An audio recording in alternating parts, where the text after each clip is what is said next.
안녕하세요. 최근 3년 반 정도의 결혼 생활에 마침표를 찍은 이혼녀입니다. 이혼까지 정말 오래 걸렸는데 막상 도장 찍고 나니 이렇게 속이 후련할 수가 없어요. 짧은 결혼 생활이었지만 정말 드라마에 있을 법한 일을 다 겪어봤네요. 이혼하기로 마음먹은 순간을 생각하면 이게 드라마 속 이야기인지 실제인지 아직도 분간이 안 가요. 제가 망상병 환자가 아닐지 병원에 가서 검사를 받아봐야 하나 심각하게 고민한 적도 있어요. 그만큼 말도 안 되는 일이 제 눈앞에 벌어진 거예요. 그래도 이혼하면서 시댁 식구들에게 제대로 한 방 먹이고 나왔는데 그 이야기를 여러분들에게 자랑해볼까 하고 이렇게 글을 적게 되었습니다. 저는 남편을 만나고 있을 때도 결혼할 생각이 없었어요. 그렇다고 비혼주의자 그런 건 아니었고 괜찮은 사람이 있으면 해야겠다고 생각했는데 아직 제 앞에 괜찮은 사람이 나오지 않아서 아직은 결혼할 마음이 없었던 거예요. 솔직히 남편도 같이 살기에 괜찮은 사람이라고 생각해서 결혼한 건 아니에요. 시댁에서 하도 결혼을 재촉하는 통에 어쩔 수 없이 결혼을 하게 된 것이죠. 저는 당시 조그만 카페를 운영하고 있었어요. 저희 집이 나름 부유한 편이었는데 대학 졸업 후 뭐 해야 할지도 모르겠고 잘하는 것 찾다가 커피 만드는 걸 좋아하니 아빠 건물 1층에 카페라도 해보자 싶어서 시작하게 된 거예요. 그러다 베이킹에 관심을 가져서 카페에 조각 케이크까지 조금씩 팔기 시작했어요. 케이크를 팔기 시작하니 커피만 팔았을 때보다 확실히 손님이 많아지더라고요. 그때부터 매일같이 출근 도장을 찍듯이 저희 가게에 오는 남자 손님이 있었어요. 그 남자 손님은 여러분들도 예상하셨듯 바로 제 남편이었어요. 남편은 항상 아이스 아메리카노와 딸기 조각 케이크를 사갔었어요. 매일 같은 메뉴를 사가시길래 질리지 않는지 궁금하더라고요. 원래 손님한테 말을 잘 안 거는 편인데 카드를 건네주면서 물어봤어요. 손님, 매일 아이스 아메리카노랑 딸기 케이크 사가시던데 안 질리세요? 같은 메뉴 하루도 빠짐없이 매일 먹으면 좋아하던 거라도 질릴 것 같은데. 계속 같은 메뉴 사가면 저를 기억해 주실 것 같았어요. 친구가 알려준 방법인데 이게 진짜 통하는구나. 네? 그게 지금 무슨 말 하시는 거예요? 누가 뭘 기억해요? 메뉴를 기억한다는 건가? 아니요, 메뉴 말고 사장님께서 저를요. 항상 같은 메뉴 사가는 손님으로라도 저를 기억해 주실 것 같아서요. 저랑 뭐 하자는 거예요? 설마 지금 저한테 작업 거시는 거예요? 네, 작업 거는 거예요. 처음 커피 사러 왔을 때 사장님께 반했거든요. 번호 물어보는 건 실례일 것 같고 제가 번호 하나 남기고 갈 테니 생각해 보시고 연락 주세요. 보통 상대방의 번호를 물어보는데 남편은 실례인 것 같다며 본인 번호를 남기고 가더라고요. 말도 조곤조곤 잘하시고 젠틀한 면이 보여서 살짝 호감이 들긴 했어요. 퇴근이 다 될 때까지 연락할까 말까 고민하다가 결국 퇴근하고 연락을 했어요. 남편은 연락 안 올까봐 애타서 하루 종일 일도 손에 안 잡히고 조마조마했다고 하더라고요. 그런 남편이 귀여워서 저 혼자 집에서 괜히 이불킥하고 난리도 아니었어요. 저희는 그렇게 남들처럼 평범하게 연애를 시작했어요. 남편은 저보다 5살 연상이라 그런지 결혼 정년기에 접어들어서 빨리 결혼을 하고 싶어 하더라고요. 저는 아까 여러분들께 말씀드렸다시피 결혼에 관심이 정말 없었어요. 남편이 제 결혼 상대로 적합하다는 생각이 들기도 뭐하게 연애 기간이 짧았거든요. 이제 연애한 지 고작 4개월밖에 지나지 않았는데 무슨 결혼이란 말이에요. 결혼 이야기가 나올 때마다 너무 이른 것 같다고 남편을 어르고 달랬어요. 그러다 남편이랑 같이 저녁을 먹으려고 일찍 카페 문을 닫고 남편 회사에 찾아갔어요. 남편은 저를 발견하자마자 손을 흔들고 해맑게 웃으면서 뛰어오더라고요.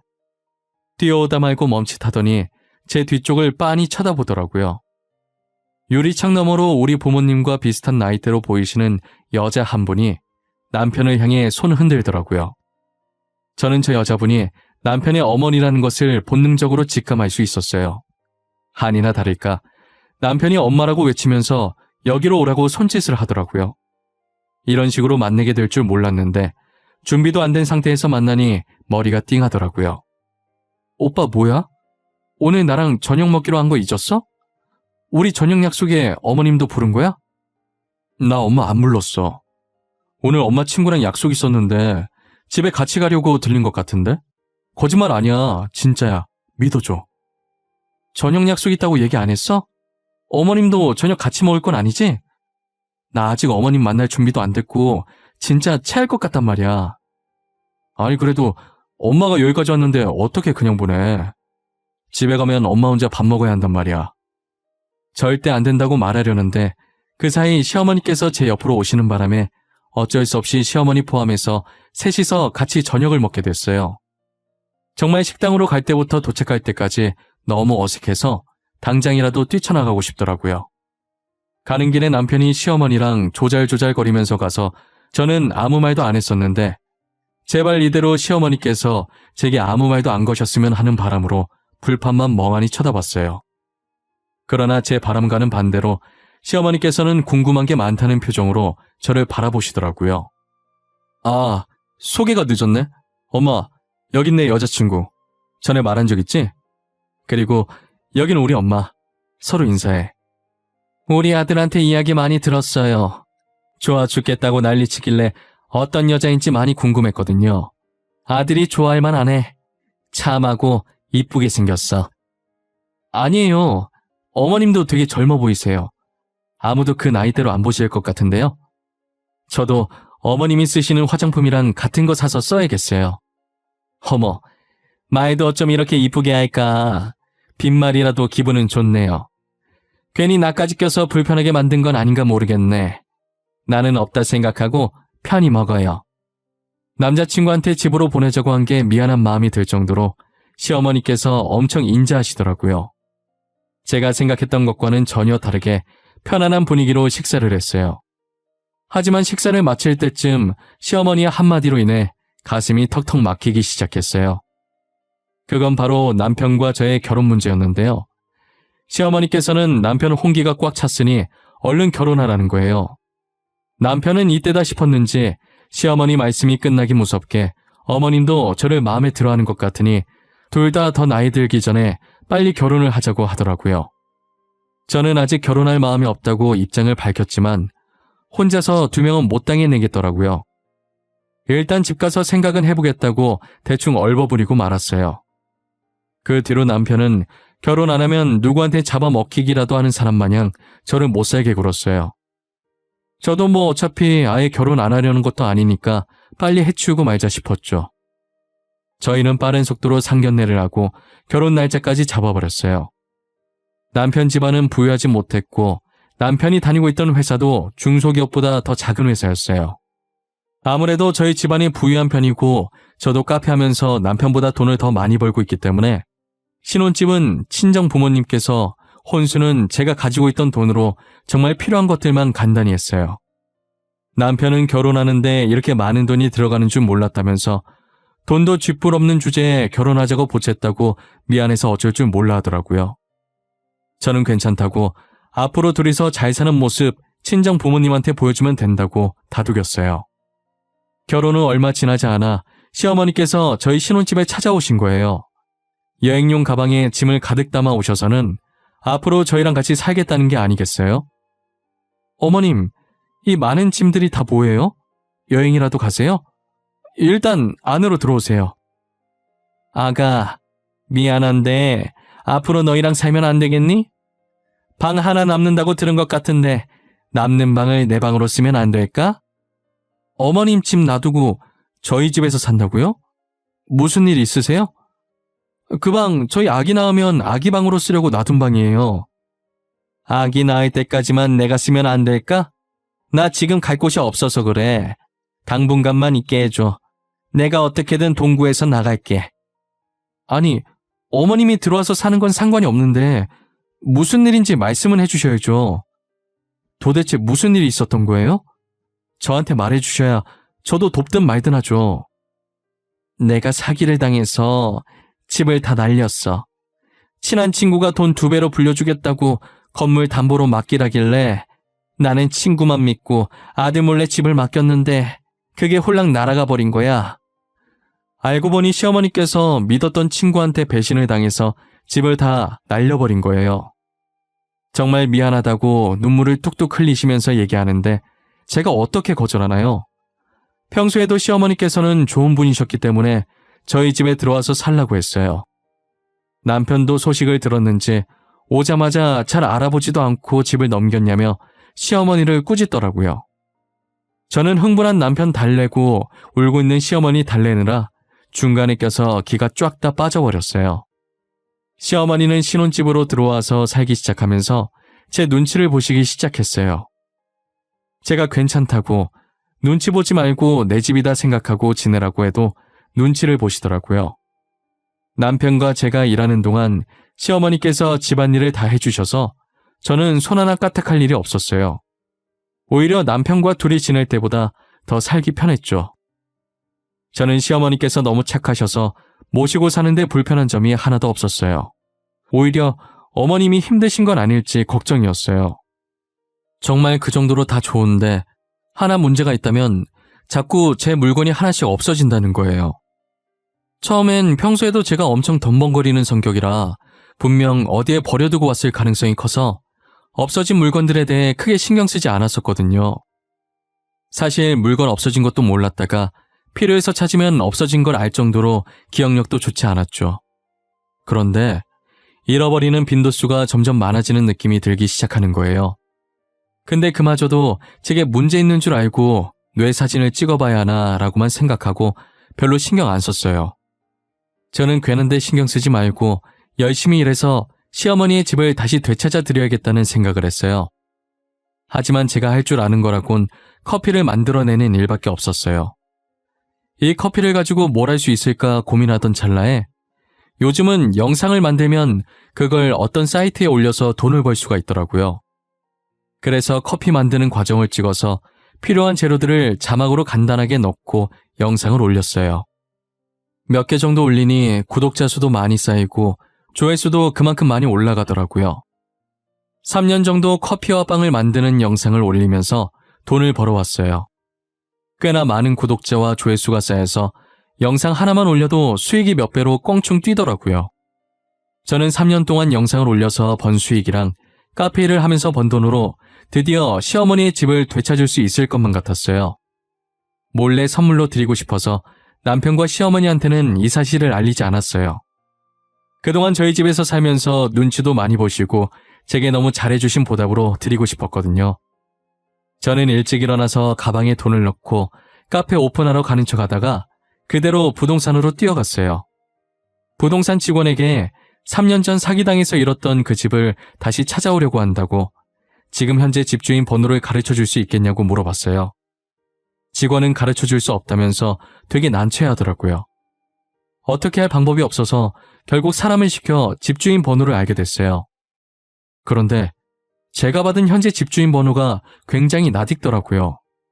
제 휴대폰에 입력을 해보니 남편이라는 두 글자가 떡하니 뜨는 거예요. 저는 남편이라는 글자를 보자마자 도대체 이게 무슨 일인가 싶었어요. 그때부터 굉장히 찝찝하고 더러운 기분이 들기 시작하더라고요. 제 눈으로 직접 확인해야 할 것 같아서 곧장 시어머니가 살았던 집으로 가보기로 했어요. 시어머니 집 맞은편에 있던 카페에 들어가서 몰래 그 집을 계속 지켜보고 있었어요.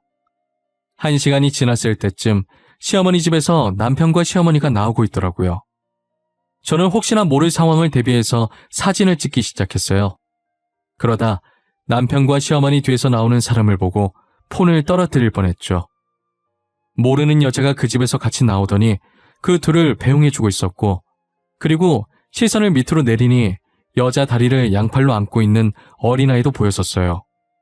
도저히 이게 무슨 상황인지 예측을 해보려고 해도 도무지 떠오르지가 않더라고요. 분명 시어머니께서 사기당했다고 했는데 사기당해서 잃은 그 집은 남편 명이 그대로였고 거기서 나오는 시어머니와 남편 그리고 모르는 여자와 아이까지 전혀 모르겠더라고요. 저는 이 상황에 대해 더 알아봐야겠다는 생각이 들었어요. 안 그래도 주말만 되면 시어머니와 남편이 각자 친구들과 약속이 있다고 나가더라고요. 주말에 이 두 사람이 이곳에 나타날 것이라는 확신이 들었어요. 저는 개인 사정으로 주말에 카페를 쉰다고 적어놓고 시어머니 댁으로 향했어요. 뭐라고 하는지 듣고 싶어서 벽면에 붙어서 그들이 나올 때까지 숨죽여 기다렸어요. 얼마 지나지 않아서 문 열리는 소리가 들리더니 한 명씩 밖으로 나오더라고요. 에미야, 우리 간다. 다음 주에 또 오마. 그때까지 우리 손자 잘 부탁한다. 에구, 똥강아지. 할미 갈게요. 다음 주에 보자. 여보, 우리 없는 동안 아프거나 필요한 거 있으면 말해. 바로 달려올 테니까. 알겠지? 우리 아들, 아빠 갈게. 다음 주에 보자. 우리 아들이 좋아하는 치킨 사들고 올게. 당신 뒤에 나무. 앞 좀 보고 다녀. 다칠 뻔했잖아. 다음 주에 봐. 어머님도 다음 주에 오세요. 제가 맛있는 거 해드릴게요. 아이고, 에미야, 손이 차다. 얼른 들어가. 우리는 알아서 잘 가니까 나올 필요 없어. 우리 강아지 코 빨개진 것 봐라. 애 감기 걸릴라. 어여 들어가. 저는 그들의 대화를 듣고 너무 놀라서 녹음기를 떨어뜨리고 양손으로 입을 틀어막았어요. 알고 보니 시어머니 집에 살고 있던 여자는 남편의 상간녀였어요. 시어머니는 제게 사기당했다고 거짓말치고 저희 신혼집에 얹혀 살면서 그 집을 남편의 상간녀가 살게 내어준 것이었어요. 어떻게 이런 식으로 사람 뒤통수를 칠 수 있는지 눈물이 나기 시작하더라고요. 제가 이제껏 남편과 시어머니께 잘못한 것도 없는데 이렇게 당하니 너무 서러웠어요. 어디다 말할 곳이 없어서 친구한테 이 사실을 털어놓았고 저는 친구에게 돈을 줄 테니 저 대신 그 집을 사달라고 부탁했어요. 야, 괜히 네 돈 써서 그 집을 왜 사냐? 그 사람들만 좋은 거 아니야? 그냥 그 집을 우리가 뺏어버리자. 그 집을 뺏자고? 무슨 수로 뺏을 건데? 사는 방법밖에 없지 않아? 돈 안 쓰고 어떻게 그 집을 뺏어와? 이 언니가 한때 주식 공부한 거 알지? 나만 믿어. 내가 말 몇 번만 하면 그 집 바로 쓰러져. 내가 지금 굉장히 좋은 방법이 떠올랐거든. 제 친구는 우연을 가장해서 남편에게 접근을 했어요. 남편과 친해진 후 좋은 투자권이 있는데 놓치기 아까운 거라고 해보기를 권유했죠. 남편은 솔깃했지만 혹시나 모르는 마음에 약간의 돈으로 투자를 한 거예요. 그런데 친구의 말대로 남편이 투자했던 그 주식이 대박이 난 거죠. 남편은 친구를 만나서 진짜 대박 날 줄 알았으면 더 넣을 걸 그랬다고 아쉬워했다는 거예요. 그러더니 남편이 먼저 다른 투자권이 없는지 먼저 찾았다고 하더라고요.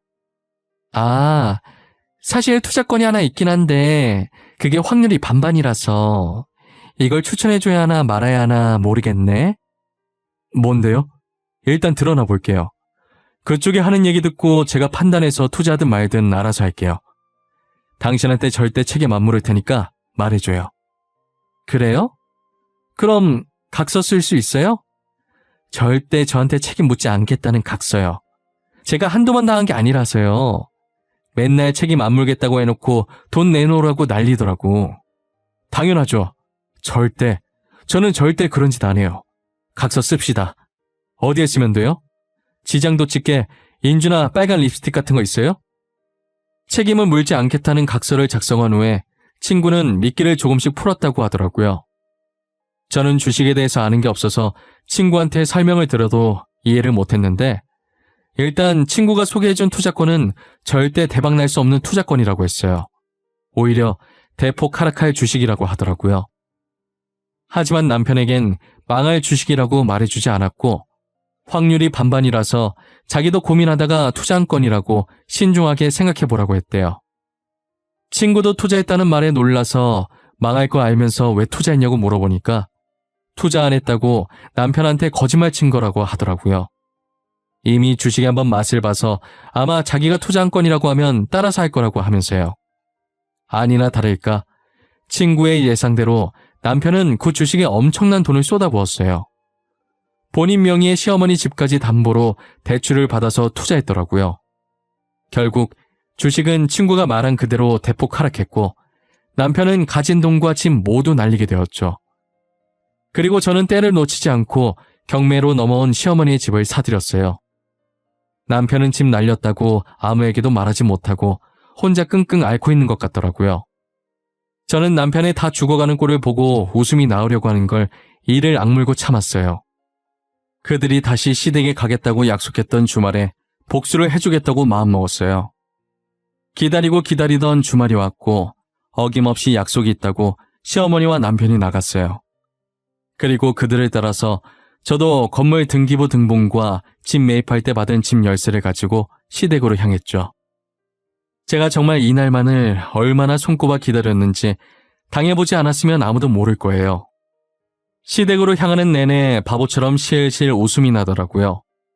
저는 손가락으로 열쇠를 돌리고 휘파람까지 불면서 대문으로 다가갔어요. 제가 문을 열고 들어오자 잠시 사태 파악이 안 된 건지 전부 저를 멀뚱멀뚱 쳐다보기만 했어요. 그리고 5초 뒤 시어머니와 남편이 놀래서 소리를 지르기 시작하는 거예요. 순간 귀가 아파서 귀 파는 신용하니까 남편이 벌떡 일어나서 제 쪽으로 다가오더라고요. 당신이 무슨 일로 여기로 왔어? 아니, 열쇠도 없었을 텐데 여긴 어떻게 들어온 거야? 문 따고 들어온 거야? 당신 이거 주거 침입이야, 알아? 지금 내가 어떻게 들어온 게 중요하니? 나 몰래 뒤에서 이짓거리 하고 있었던 게 중요하지. 저 애는 네 핏줄? 안녕. 나는 네 엄마가 뺏은 남자의 아내야. 만나서 반갑네. 어디까지 알고 있는 거야? 설마 다 알고 있는 거야? 언제부터 알고 있었어? 알면서 지금까지 모르는 척하고 있었던 거야? 모르는 척은 네가 하고 있었겠지. 이 집안 연기 잘하네. 나중에 할 일 없으면 배우 쪽으로 나가봐. 성공하겠다. 진심으로 하는 말이야. 도대체 어디까지 알고 있는 거냐고 내가 묻잖아.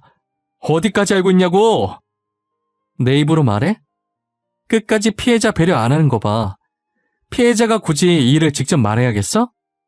가해자인 네가 직접 네 입으로 말해봐. 이게 지금 무슨 상황인지.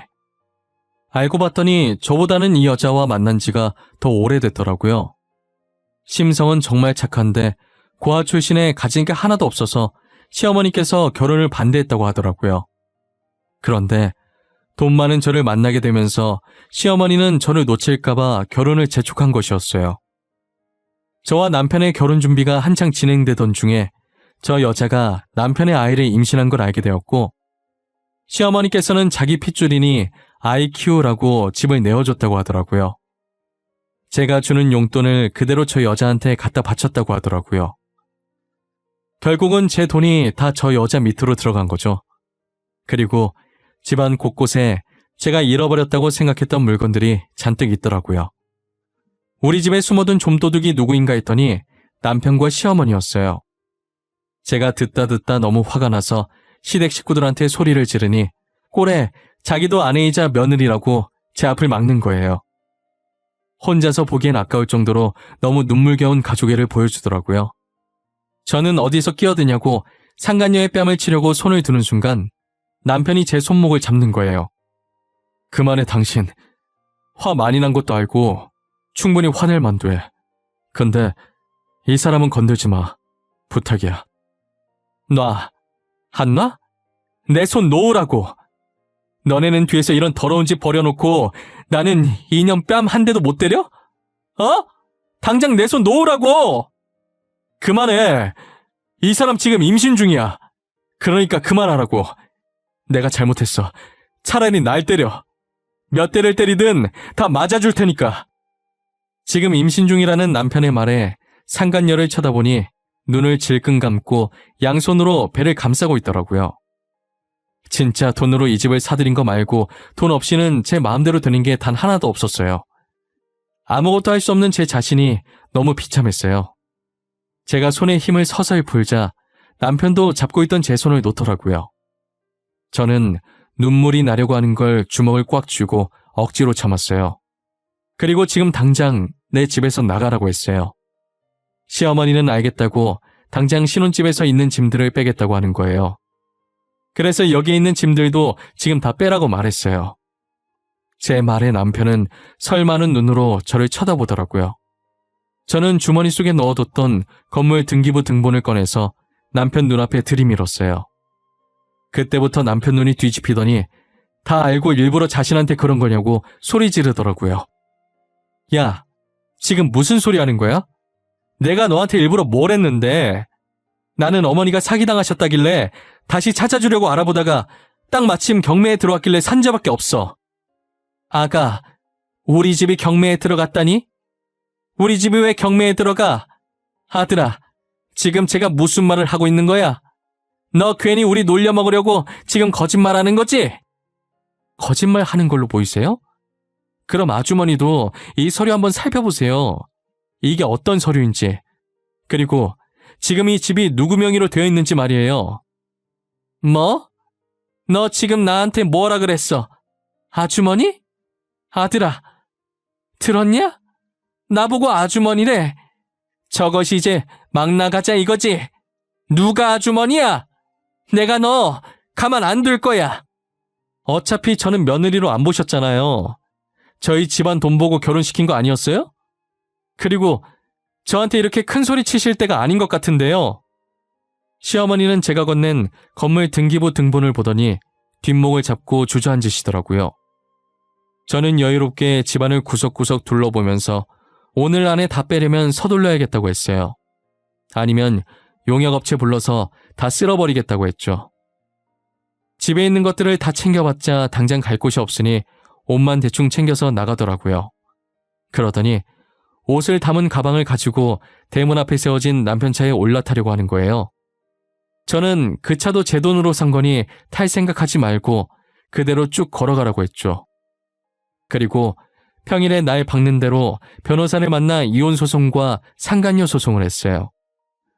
소송을 하고 와서는 짐을 정리하고 남편과 시어머니의 흔적이 있는 신혼집을 팔았어요. 비로소 제가 지긋지긋했던 지옥에서 완전히 해방된 기분이 들었어요. 저는 다시 사랑하는 부모님 품으로 돌아갔어요. 제가 집안에 들어서자 부모님께서 그동안 수고했다고 꽉 안아주시는데 그날 얼마나 울었는지 몰라요. 부모님 품에 안겨 소세지가 제 눈에 얹어진 기분이 들 정도로 펑펑 울었습니다. 어머니가 일부러 제 눈물 그치게 하려고 괜히 좋은 남자 만나서 재혼하라는 거예요. 그런데 어머니가 했던 방법이 정말 효과가 있었어요. 나오려고 했던 눈물도 쏙 들어가고 장난이라도 그런 말 하지 말라고 어머니를 쏘아봤어요. 어머니는 웃으면서 우는 거 저랑 안 어울린다며 손가락으로 코를 살짝 톡 건드시더라고요. 그날은 괜히 애교 부리고 싶어서 어머니 품으로 더 파고들었던 것 같아요. 앞으로 부모님이랑 같이 지내면서 재혼은커녕 연애도 절대 하지 않을 거예요. 연애할 시간에 옆에 계신 부모님한테 효도나 더 하려고요. 복수 목적으로 샀던 시어머니 집도 보면 계속 그날 생각이 날 것 같아서 다시 팔았고 그 돈으로 공기 좋고 물 좋은 곳에다 저희 부모님 별장이나 하나 만들어드렸어요.